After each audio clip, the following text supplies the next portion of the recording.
तो देखिए मैंने कुछ क्लिप्स लिए हुए हैं, 2 वर्टिकल एक हॉरिजॉन्टल है। चलिए हॉरिजॉन्टल से मैं एक सीक्वेंस क्रिएट किया मैंने। ओके, ये मेरा सीक्वेंस है डांसिंग मैन का। आपको पता भी होगा, मैंने ये वीडियो बहुत बार यूज़ किया है मेरे ट्यूटोरियल्स में। ठीक है, ये एक सीक्वेंस क्रिएट हो गया, ये रहा वो सीक्वेंस। अब मैं चाहता हूँ कि ये जो वीडियो है ये मेरा 9:16 मतलब वर्टिकल फॉर्मेट के अंदर यहाँ आ जाए। वर्टिकल फ्रेम जो होता है, फॉर्मेट क्या, वर्टिकल फ्रेम जो होता है, या कोई और फ्रेम 1x1 का फ्रेम हो, 9:16 का फ्रेम हो, कोई भी फ्रेम हो, उसमें ये आ जाए। ठीक है, तो हम लोग क्या कर सकते हैं, इस सीक्वेंस के ऊपर राइट क्लिक करो और आप यहाँ पर पहुंचोगे। यहाँ पर आपको मिलेगा ऑटो रिफ्रेम सीक्वेंस। जैसे आप ऑटो रिफ्रेम सीक्वेंस पे क्लिक करते हो तो एक डायलॉग बॉक्स खुल के आता है, क्रिएटेड डुप्लीकेट सीक्वेंस, मतलब डुप्लीकेट सीक्वेंस बनाएगा। उसका नाम आप क्या रखना चाहते हो? मैंने कहा ये आप यही नाम रख दो, डांसिंग मैन 9:16। और जो उसका टारगेट एस्पेक्ट रेशियो है, जो फ्रेम साइज में इसका रखना चाहता हूँ, 9:16 रखना चाहते हो, 4:5 रखना चाहते हो, स्क्वायर रखना चाहते हो, या कस्टम अपनी साइड से अपनी तरफ से कुछ डिफाइन करना चाहते हो, वो भी आप बना सकते हो। मैंने कहा चलो आप 9:16 का आप एक नया सीक्वेंस बनाओ और उसके अंदर मोशन ट्रैकिंग। ये मोशन ट्रैकिंग क्या होती है? प्रीमियर क्या करता है, उस वीडियो के अंदर जो भी आपकी क्लिप है उसके अंदर आपका सब्जेक्ट को ढूंढता है और उस सब्जेक्ट के हिसाब से अब उसको फ्रेम को एडजस्ट करना पड़ेगा। वो एडजस्टमेंट में उसको एक डिजिटल पैनिंग करनी पड़ेगी, फ्रेम को घुमाना पड़ेगा, क्लिप को मूव करना पड़ेगा। तो वो जो क्लिप है जो मूव होगी वो स्लोअर मोशन में मूव हो, उसका डिफॉल्ट कुछ तरीका है करने का, और एक फास्टर मोशन है। तो आप ये ध्यान रखना कि आप डिफॉल्ट पे रखो, आपका काम हो जाएगा। पर आपने क्लिप तो आपकी है, आपको पता होगा कि उसके अंदर जो सब्जेक्ट मूव हो रहा है वो बहुत स्लोली मूव हो रहा है, तो आप स्लो मोशन सेलेक्ट कर सकते हो। पर आपके क्लिप के अंदर आपको दिख रहा है कि आपका सब्जेक्ट बहुत फास्ट मूव हो रहा है, तो आप यहाँ पे इसको फास्ट मोशन कर सकते हो। मैं आपको पहले स्लो मोशन करके दिखाता हूँ। और ये 2 ऑप्शन क्या है, डोंट नेस्ट क्लिप्स को नेस्ट मत करो। एक्चुअली क्लिप को नेस्ट भी कर सकता है, पर मैं कह रहा हूं कि आप क्लिप को नेस्ट मत करो। This will replace your current motion adjustment. क्योंकि अगर आपने मान लीजिए अगर आपने इसके अंदर पहले से कुछ किया हुआ है, मतलब कुछ भी चेंजेस करे हुए हैं, कोई भी ये जो मोशन वाला जो कैटेगरी है इसके अंदर आपने कुछ भी किया होगा, और मैं यहाँ जाता हूँ और मैं जाता हूँ ऑटो रिफ्रेम सीक्वेंस के अंदर, तो ये कह रहा है डोंट नेस्ट क्लिप्स को नेस्ट मत करो। This will replace your current motion adjustment. अगर मैंने ये सिलेक्ट किया तो वो इस क्लिप को नेस्ट नहीं करेगा, पर आपके जो लगाए हुए मोशन के जो चेंजेस हैं उनको वो रिप्लेस कर देगा। मैं इसको कहता हूँ आप रिप्लेस करो, ये हमको दोनों ऑप्शन देखने हैं। और मैंने इसको किया स्लो, ठीक है, और मैंने किया क्रिएट। तो जैसे देखो मैंने क्रिएट किया, इसने मेरा जो मैंने रोटेशन कर रखा था उसको रिप्लेस कर दिया है। और एक पहली बात तो एक नया फोल्डर बना दिया, उस फोल्डर के अंदर उसने नई सीक्वेंस क्रिएट करके आपको दे दी है। और देखिए जो मेरा जो ओरिजिनल वीडियो था वो ऐसे टेढ़ा था, पर मेरे को भी ऐसा मिल रहा है। और देखिए इफेक्ट्स कंट्रोल में आप जाके इस क्लिप के इफेक्ट्स कंट्रोल को देखेंगे तो इसके मोशन के ऊपर उसने देखिए ऐसे स्ट्राइक लगा दिया कि इसको भैया मैं अब काउंट नहीं कर रहा हूँ। अब उसने क्या किया, एक ऑटो रिफ्रेम का अपना खुद का एक इफेक्ट इसके ऊपर लगा दिया। देखिए यहाँ पर जो मूवमेंट है वो बहुत स्लो हो रहा है, कितना आराम से मूवमेंट हो रहा है, पर उसने सब्जेक्ट को सेंटर में ही रखा हुआ। कुछ भी हो, सब्जेक्ट आपका कट नहीं रहा है किसी भी हाल में। ओके, चलिए ये तो बात हुई इसकी। और अभी मैं आपको पहले इसको फास्ट करके भी दिखा देता हूँ। इसको हम लोग लेते हैं ऑटो रिफ्रेम सीक्वेंस और इसको मैंने किया फास्ट और कहा डोंट नेस्ट क्रिएट। तो अभी आप देखेंगे, देखिए फिर भी मूवमेंट उसके हिसाब से फास्ट है। देखिए स्लो वाले में इसकी यहाँ पर इस बंदे की जो टांग थी वो कट गई थी, पर फास्ट वाले में नहीं कटी है। देखिए ठीक है, चलिए ये तो हो गया ऑटो रिफ्रेम सीक्वेंस। जब सीक्वेंस को आप रिफ्रेम करते हो अब, और सीक्वेंस है तो ऑब्वियसली इसके अंदर और क्लिप भी हो सकती है, मतलब अगर और क्लिप भी अगर इसके अंदर होती तो सारी की सारी क्लिप्स 9:16 में आ जाती। अब ये क्या है ऑटो रिफ्रेम सीक्वेंस, ये कहाँ से आया? ठीक है, एक्चुअली क्या होता है, एक इफेक्ट वो लगा देता है खुद से, वो इफेक्ट खुद से लगाता है। ये तो हुआ ऑटो रिफ्रेम सीक्वेंस जिसमें आपने उसको एस्पेक्ट रेशियो बताया, है। अभी मैं काम करता हूँ, उसको डिलीट करता हूँ और इस क्लिप को मैं कर देता हूँ ओरिजिनल और इनको डिलीट करके सब कुछ ओरिजिनल कर दिया। अब आप इफेक्ट्स में जाओ, आपको यहाँ मिलेगा रिफ्रेम, ठीक है, और मैंने ऑटो रिफ्रेम सीक्वेंस को, ऑटो रिफ्रेम इफेक्ट को उसके ऊपर लगा दिया। तो देखिए सेम इफेक्ट लगा है, पर अभी मैं इसमें एस्पेक्ट रेशियो नहीं दे सकता। देख रहे हो आप, मैं इसके अंदर एस्पेक्ट रेशियो नहीं दे सकता हूँ। मोशन का मिल रहा है, सब कुछ मिल रहा है, पर मैं इसमें एस्पेक्ट रेशियो को नहीं दे सकता हूँ क्योंकि ये सीक्वेंस के अंदर मैं क्लिप के ऊपर लगा रहा हूँ, पर मुझे सीक्वेंस को कन्वर्ट करना होता है। तो जब सीक्वेंस को कन्वर्ट करते हो तब आपको वो एस्पेक्ट रेशियो देता है मैं यहाँ से डिलीट कर देता हूँ उसको, और जब आप सीक्वेंस पे लगाऊंगा मैं इसको तो ये एस्पेक्ट रेशियो मुझे देगा। चलो ठीक है, ये एस्पेक्ट रेशियो। अब ये क्या है, next clip, this will keep motion adjustment, जो भी आपने मोशन में एडजस्टमेंट किए इनफैक्ट वही बता रहा है। मान लीजिए मैंने यहाँ पे जाके इसको ऐसे किया और थोड़ा सा स्केल भी कर दिया, और अब जाके अगर मैं इस क्लिप के ऊपर ऑटो रिफ्रेम सीक्वेंस में जाकर नेक्स्ट कर देता हूँ तो देखिए क्या करेगा। देखिए उसने क्लिप को नेक्स्ट कर दिया। इस क्लिप के आप अंदर जाओगे तो आपको आपके जो इफेक्ट्स हैं वो दिखेंगे, ये रहे, ठीक है। और जब मैं इस क्लिप के बाहर हूँ तो इसने क्या किया, इस क्लिप को नेक्स्ट कर दिया, और नेक्स्ट करने के बाद इसने उसके ऊपर ऑटो रिफ्रेम सीक्वेंस लगाया, और देखिए 9:16 में चेंज कर दिया इसको, और ये भी मैंने फास्टर मोशन ही किया, देखिए। और देखिए मेरे जो मैंने जूम किया था और जो मूव किया था वो सारे के सारे इफेक्ट इसके ऊपर लग रहे हैं। पर इसने ये बोला स्टार्टिंग में, अगर आपको ध्यान हो, कि मैं कर तो दूंगा पर आपके जो, अगर आपने कोई ट्रांजिशन वगैरह लगा रखे हैं वो मैं हटा दूंगा, ट्रांजिशन में आपके हटा दूंगा, ठीक है, कोई बात नहीं, हटा दे भैया, हमको ये तो ये बता ही रहा है तो हमको पता चल गया कि ये ट्रांजिशन वगैरह हटा देगा। अभी चलो ये वर्टिकल का हुआ, ठीक है। अभी मैं एक काम करता हूँ, मैं चाहता हूँ कि इससे एक मैं सीक्वेंस बनाता हूँ इस वाली क्लिप से, ये वाली जो क्लिप है, और इसको मैं चाहता हूँ कि ये मेरी 16:9 में कन्वर्ट हो, और आप नेक्स्ट मत करो, क्रिएट। तो देखिए इसने क्रिएट किया। पहले मैं इसको थोड़ा छोटा कर लेता हूँ जिससे आपको पता लगे ये चीज़ का मैं क्या कहना चाह रहा हूँ। अभी मैंने इस पर क्लिक किया, देखिए मेरा जो ये एक्चुअली जो वीडियो था ये वर्टिकल था, इसको मैंने 16:9 में चेंज किया है। तो देखिए अभी क्या हो रहा है, उफ, ये चीज़ गलत हुई, मुझे ये चीज़ नहीं चाहिए थी कि ये बंदा की जो पैर है पूरा कट गया। मैं चाहता हूँ कि मेरे इस पूरे सीक्वेंस क्लिप के अंदर मेरा जो ये जो स्केटबोर्ड है वो हमेशा सेंटर में रहे, पर ये तो इसने गड़बड़ कर दी।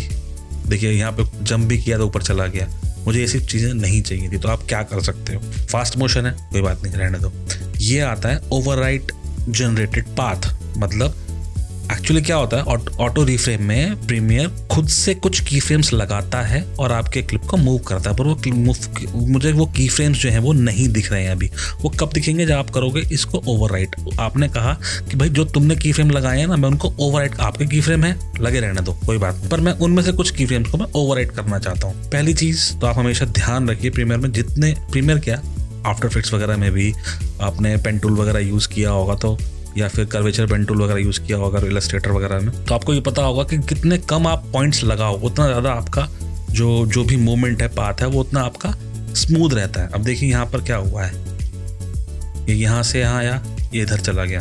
रेफरेंस के लिए हम एक काम करते हैं, मैं चाहता हूँ कि ये जो लाइन है ना, मैंने गाइड लिया है यहाँ पर, ये जो लाइन है, जो गाइड है, ये गाइड हमेशा मेरे इस स्केटबोर्ड को टच कर रही हो, हमेशा, चाहे वो ऊपर का पार्ट हो चाहे नीचे का पार्ट हो। आप हमेशा ऑटो रिफ्रेम सीक्वेंस करो तो कुछ ना कुछ ऐसे रेफरेंस ले लिया करना।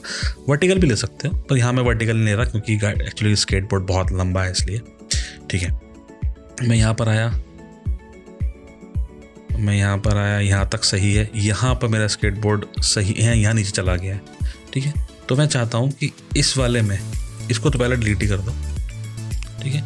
ये जो की फ्रेम था यहाँ पर, ये जो मेरी गाइड,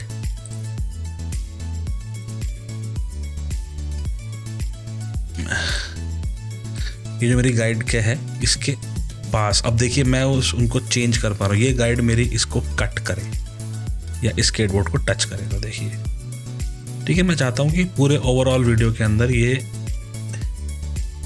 यहाँ पर भी इसको ऐसे टच कर रही हो, और यहाँ पर भी चलेगा, उतना कोई प्रॉब्लम नहीं है, ठीक है। यहाँ पर भी टच कर ही रही है गाइड, यहाँ ऊपर चला गया, देखिए यहाँ तक सही था, ये ऊपर चला गया। अच्छा चलो इसको डिलीट कर देते हैं, और इस वाले मैं की फ्रेम के ऊपर आया और मैंने कहा कि भैया आप ऊपर आओ, कहाँ जा रहे हो। तो देखिए ये टच हो रहा है, यहाँ पर थोड़ा सा ऊपर चाहिए मुझे, ओके, टच हो रहा है, यहाँ टच नहीं हो रहा, इसको ऊपर ले लो, और यहाँ से यहाँ पर इसको थोड़ा सा नीचे करो, ठीक है। और इसको यहाँ कट हो रहा है, यहाँ पे ऊपर जा रहा है। एक्चुअली मैं चाहता हूँ ये 3 की फ्रेम में डिलीट ही कर दूँ, मुझे इनकी ज़रूरत नहीं है, क्योंकि यहाँ पर ये जो यहाँ ऊपर चला गया है इसको मैं इधर लाता हूँ। मैं चाहता हूँ स्केटबोर्ड जो है ना वो इस लाइन को टच कर रहा हो, खासकर ये वाला पॉइंट। ठीक है, हम लोग आगे गए और यहाँ पर भी ठीक है, यहाँ पर भी ठीक है, यहाँ पर भी ये ऊपर चला गया। तो मैं चाहता हूँ कि मैं ये वाला की फ्रेम डिलीट करूँ और इस वाले की फ्रेम पे इसको यहाँ लेकर आऊँ और फिर थोड़ा आगे जाते हैं। यहाँ तो बहुत ऊपर चला गया है ये मेन, और इधर जाता हूँ तो ये 3 की फ्रेम को डिलीट ही कर दो। ठीक है, तो फालतू के उनको ऊपर लेके चला गया था, और इस वाले की फ्रेम पे थोड़ा सा ऊपर कर देते हैं इसको। ओके, फिर आप ऊपर गए, यहाँ पे भी देखिए इन 2 की फ्रेम की ज़रूरत नहीं है मेरे को। इस की फ्रेम पे पहुँचूँगा और मैं चाहता हूँ स्केटबोर्ड मेरा यहाँ पर हो, चलेगा, परफेक्ट। यहाँ पर ठीक था। इस वाले की फ्रेम पे मैं इसको चाहता हूँ कि थोड़ा ऊपर हो। यहाँ तो बहुत गड़बड़ हो गई भाई, बहुत ऊपर चला गया। इसको डिलीट करो और इधर आओ, इसको और ऊपर कर दो। अभी देखिए, ठीक है, और ये आगे गया। यहाँ पे बंदा जंप करने वाला है, यहाँ पे भी इसको ऊपर करो। ठीक है, ये आगे गया, इन दोनों को डिलीट करो और इसके ऊपर आओ, यहाँ पर इसको ऐसे कर दो। और अब ये बंदा यहाँ पे इसको भी डिलीट कर दो और यहाँ पर इसको ऊपर। मैं क्या कर रहा हूँ, मैं सिर्फ स्केटबोर्ड को इस लाइन के ऊपर रखना चाहता हूँ। ये यहाँ गया, अब हम लोग एक यहाँ गया, यहाँ पर मुझे मुझे ये नीचे चाहिए। एक मिनट, गलत की फ्रेम लग गया यहाँ। चलो ठीक है, चलेगा। हाँ, यहाँ पे देखिए नीचे ऊपर चला गया ना, यहाँ पे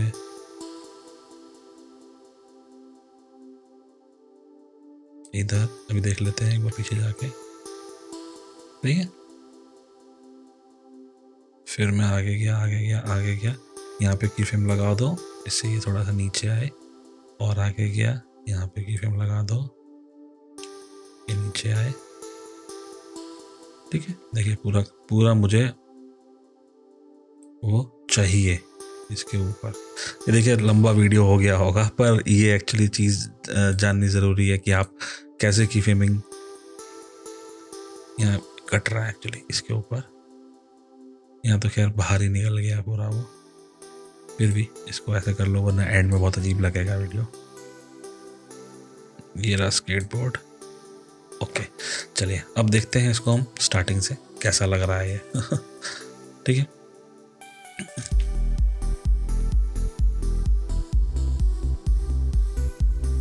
देख लो स्केटबोर्ड मैंने हमेशा फोकस में रखा है, स्केटबोर्ड को नहीं हिलने दिया। और जैसे ये जंप करेगा अभी तो मेरा स्केटबोर्ड भी मेरा जो फ्रेम है वो भी मेरा ऐसे करके जंप किया, नीचे आया।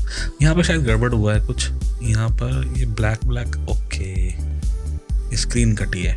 ठीक है, इसको हम लोग, ये गड़बड़ हो गया। ये ध्यान रखना पड़ेगा आपको, कहीं भी स्क्रीन ब्लैक ना आ रही हो। यस, ये है ऑटो रीफ्रेम। और आप इंस्टाग्राम वगैरह पे कभी आपने वीडियो गलती से आपने हॉरिजॉन्टल शूट कर लिया, 16:9 शूट कर लिया, आपको 9:16 चाहिए था, या 9:16 शूट कर लिया, 16:9 चाहिए था, तभी आपको ज़रूरत पड़ेगी इसकी। मूवीज़ वगैरह में तो कहाँ इसकी ज़रूरत पड़ती है, पर हाँ एक ऑप्शन दिया हुआ सोशल मीडिया प्लेटफॉर्म के लिए, आपको 1 by 1 का अगर आप फेसबुक वगैरह के लिए आपको बनाना है, इंस्टाग्राम के लिए बनाना, और चाहो तो कस्टम भी रख सकते हो, कस्टम भी बना सकते हो। तो ये था ऑटो रीफ्रेम सीक्वेंस। एक बार ट्राई ज़रूर करना, अच्छी चीज़ है। इससे थोड़ी सी आपकी ना इसकी प्रैक्टिस और होगी। गाइड्स का मैंने आपको इसमें टिप दिया कि आप गाइड से कैसे आप कर सकते हो। ठीक है, अभी ये ऑफसेट क्या है, रेफरेंस ऑफसेट। ये ऑफसेट है जब आप अभी आपने इस वीडियो को 0 by 0 फ्रेम मान के आपने इसको, एक मिनट दिखाता हूँ मैं आपको, ये ये आपने इस एंकर पॉइंट को यहाँ रख कर इसके ऊपर एनिमेशन करी थी। अगर मैं इसको मूव कर देता हूँ ऐसे करके, तो मैं इस पॉइंट को रेफरेंस मान के इसकी एडिटिंग करूँगा। ठीक है, छोड़िए इसको, समझ गए आप। और रिफ्रेम स्केल, या आप स्केल भी एडजस्ट कर सकते हो उसका। और इन पे देखिए आप की फ्रेमिंग नहीं कर सकते हो, आप रोटेशन पे की फ्रेमिंग कर सकते हो। नहीं, ये शायद इसके ऊपर ही है, सॉरी, हाँ यहाँ पर आपको चेंज करोगे। ओके, नहीं इसमें नहीं है। मैंने बहुत कम यूज़ किया क्योंकि मेरे को ज़रूरत नहीं पड़ती, मैं इंस्टाग्राम वगैरह पे नहीं यूज़ लिए, पर मुझे पता था ये ऑप्शन है और इतना एक्सपीरियंस हो गया है तो समझ में आ जाता है इनको कैसे यूज़ करना। तो ये था ऑटो रिफ्रेम सीक्वेंस। अगर आप इंस्टाग्राम फेसबुक वगैरह पे बहुत एक्टिव हैं तो आपको ये बहुत काम आएगा। जो मैं नहीं हूँ तो मेरे काम नहीं आता है। चलिए, ओके, बाय बाय।